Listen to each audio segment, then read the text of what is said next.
அனைவருக்கும் வல்ல சண்முகத்தின் அன்பு வணக்கம். செய் நன்றி ஒரு நாளும் மறக்க வேண்டாம். அவையார் நமக்கு அறிவுரையாக கொடுக்குறாங்க.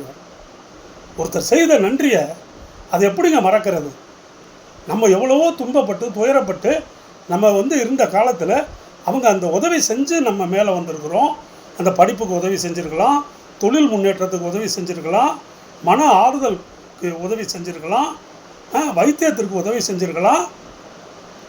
உதவியினுடைய அளவு வேணால் கம்மியாக இருக்கலாம். ஆனால் அன்றைய தினத்துக்கு அந்த தேவைப்பட்ட நேரத்துக்கு அந்த தேவையான உதவியை செஞ்சு நம்மளுக்கு ஒரு ஆறுதலை கொடுத்தாங்க இல்லையா?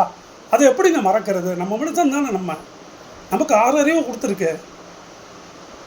நல்ல நேரத்தில் நமக்கு உதவி செஞ்சாங்க. அந்த செய் நன்றியை மறக்கலாமா? செய் நன்றி மறந்தால் நமக்கும் மிருகங்களுக்கும் என்ன இருக்குங்க? நாய் கூட ஒரு பிஸ்கட்டை போட்டு வாழாட்டுது. செய் நன்றியை மறந்தாக்க மனிதனே கிடையாது. செய் நன்றி ஒரு நாளும் மறக்காதே. நீங்கள் அதுக்கு பிறகு பல ஸ்டெப்பு மேலே போயிருக்கலாம். அந்த உங்களுக்கு உதவி செஞ்சவங்க ஏதோ சந்தர்ப்ப சூழ்நிலையில் கீழ்நிலைக்கு கூட போயிருக்கலாம்.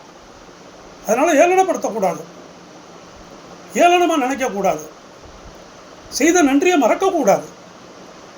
கடவுள் வழிபாட்டை விட இதெல்லாம் பெரிய விஷயங்க. கடவுள் வழிபாடெல்லாம் அப்புறம்தான். முதல்ல மனித பண்பு கூறோடு நம்ம வாழ்கிறோமாங்கிறது ரொம்ப முக்கியம். அவையார் இதுக்காக இது எல்லாவற்றையும் நமக்கு சொல்லிக் கொடுக்குறாங்க. செய் நன்றி ஒரு நாளும் மறக்காது, ஒரு நாளும் மறக்காது, ஒரு நாளும் மறக்காது.